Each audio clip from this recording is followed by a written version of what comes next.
menjelaskan alat-alat dasar keuangan. Seperti yang anda tahu, bahawa inflasi dan kemelesetan ekonomi merupakan dua fenomena yang tidak dapat dielakkan dalam sesebuah negara yang mengamalkan sistem ekonomi pasaran. Sebelum kita menghuraikan cara Bank Pusat mengawal fenomena tersebut, adalah lebih baik kita mengetahui terlebih dahulu alat-alat dasar keuangan yang digunakan.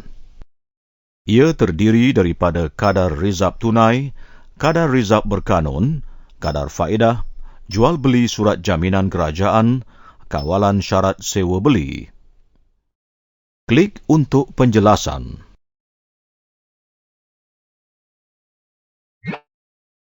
Kadar rizab tunai. Rizab tunai ialah sejumlah wang yang perlu disimpan oleh bank perdagangan berdasarkan jumlah deposit yang diterima. Rizab tunai membolehkan bank perdagangan membayar tunai kepada pelanggan apabila dituntut. Bank-bank perdagangan yang mengekalkan rizab tunai yang tinggi akan mempunyai jumlah wang yang sedikit untuk diberi sebagai pinjaman, maka penawaran wang dalam ekonomi akan jatuh dan kuasa beli pengguna akan merosot. Bank-bank perdagangan yang mengekalkan rizab tunai yang rendah akan mempunyai lebih banyak wang yang boleh diberi sebagai pinjaman, maka penawaran wang dalam ekonomi akan naik dan kuasa beli pengguna akan meningkat.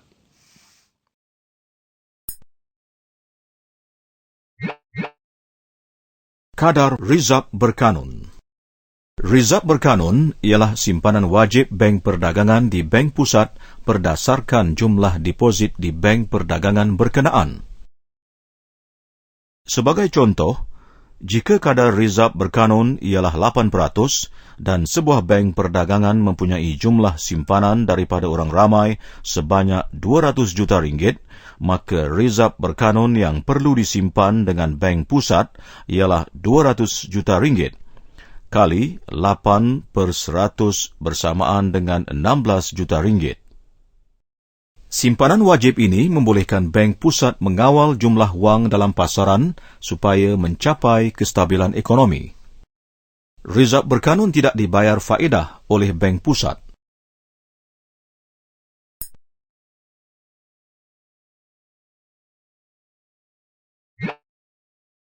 Kawalan syarat sewa beli. Bank pusat juga boleh mengawal syarat sewa beli yang diberikan oleh bank perdagangan dan institusi keuangan kepada pelanggan yang membuat pinjaman untuk membeli barang tahan lama seperti rumah dan kereta. Bank negara mengawal syarat sewa beli dengan menetapkan pinjaman maksimum dan tempoh pembayaran balik. Sebagai contoh, Bank Pusat menetapkan pinjaman maksimum sebanyak 70% dan tempoh kredit selama 5 tahun. Maka, seseorang yang ingin membeli sebuah kereta yang berharga RM50,000 terpaksa membayar RM15,000 pendahuluan dengan wang sendiri. Bakinya mesti dijelaskan secara ansuran bulanan dalam tempoh masa tidak melebihi daripada 5 tahun.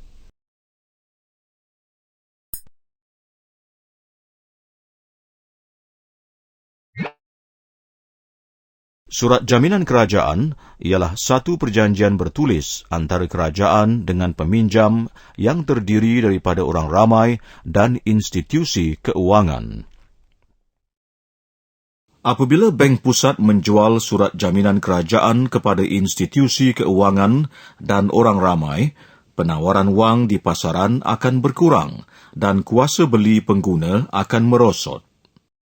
Sebaliknya, apabila bank pusat membeli surat jaminan kerajaan daripada institusi keuangan dan orang ramai, penawaran wang di pasaran akan bertambah dan kuasa beli pengguna akan meningkat.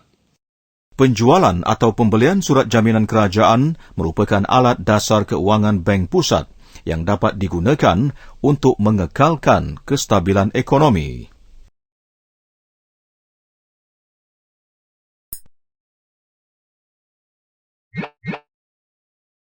Kadar faedah. Kadar faedah ialah kos yang perlu dibayar bagi sesuatu pinjaman. Bank pusat dapat mengawal jumlah penawaran wang dalam ekonomi dengan mengubah kadar faedah dalam pasaran. Penurunan kadar faedah akan menggalakkan orang ramai membuat pinjaman daripada bank perdagangan untuk tujuan perbelanjaan dan pelaburan. Akibatnya, kegiatan ekonomi dapat ditingkatkan. Sebaliknya, kenaikan kadar faedah akan menjadi halangan kepada orang ramai untuk membuat pinjaman kerana kos pinjaman telah meningkat. Akibatnya, kegiatan ekonomi menjadi lembap. Menerangkan cara-cara bank pusat mengawal inflasi dan kemelesetan ekonomi. Telah dijelaskan sebelum ini bahawa bank pusat menggunakan 5 alat dasar keuangan dalam menangani fenomena inflasi dan kemelesetan ekonomi. Kadar rizab tunai, kadar rizab berkanun, kadar faedah, surat jaminan kerajaan, kawalan syarat sewa beli. Klik untuk penjelasan. Kadar rizab tunai. Semasa inflasi, bank pusat akan mewajibkan bank perdagangan menaikkan kadar rizab tunai supaya keupayaan bank perdagangan memberi pinjaman kepada masyarakat menurun. Akibatnya, penawaran wang dalam ekonomi menurun dan mengurangkan kuasa beli masyarakat, maka inflasi dapat diatasi. Semasa kemelesetan ekonomi, bank pusat akan mewajibkan bank perdagangan menurunkan kadar rizab tunai supaya dapat menambahkan pinjaman kepada orang ramai. Akibatnya, penawaran wang dalam ekonomi meningkat dan kuasa beli masyarakat meningkat, maka kemelesetan dapat diatasi.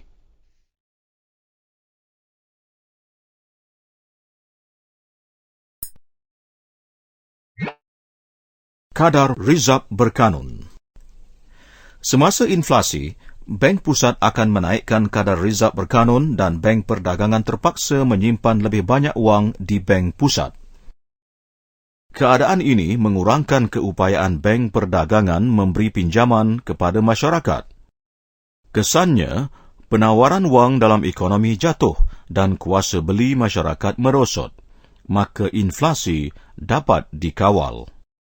Semasa kemelesetan, bank pusat akan menurunkan kadar rizab berkanun dan keupayaan bank perdagangan memberi pinjaman kepada masyarakat meningkat. Kesannya, penawaran wang dalam ekonomi meningkat dan kuasa beli masyarakat turut meningkat, maka kemelesetan dapat dikawal.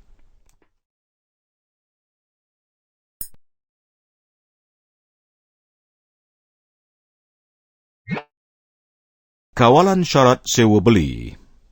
Semasa inflasi, bank pusat akan mengetatkan syarat sewa beli dengan menurunkan pinjaman maksimum dan memendekkan tempoh pembayaran balik pinjaman. Kesannya, penawaran wang menurun dan kuasa beli merosot.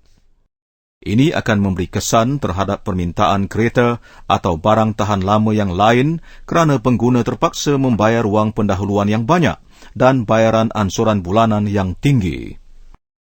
Semasa kemelesetan, bank pusat akan melonggarkan syarat sewa beli untuk menggalakkan permintaan orang ramai terhadap kereta.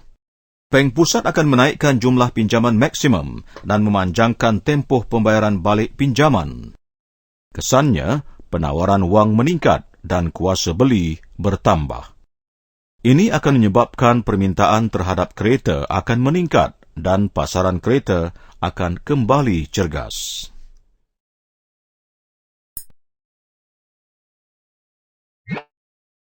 Surat jaminan kerajaan. Semasa inflasi, bank pusat akan menjual surat jaminan kerajaan kepada institusi-institusi keuangan dan orang ramai. Keupayaan bank perdagangan memberi pinjaman kepada masyarakat menurun. Ini akan mengurangkan penawaran wang di pasaran dan kuasa beli pengguna juga akan merosot.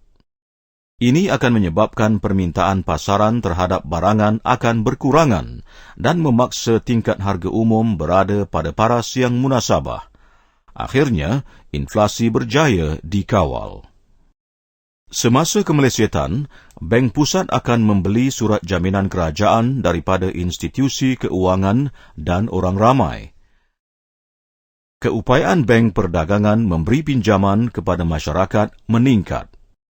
Kesannya, penawaran wang akan bertambah dan kuasa beli pengguna kembali meningkat. Ini akan mendorong kepada pertambahan permintaan barangan di pasaran dan kemelesetan ekonomi akan dapat dipulihkan.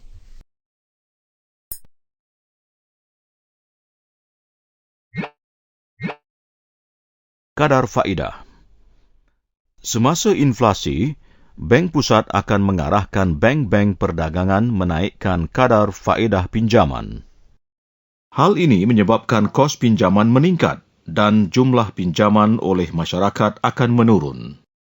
Seterusnya, penawaran wang dalam ekonomi menurun dan kuasa beli masyarakat turut menurun dan inflasi dapat dikawal.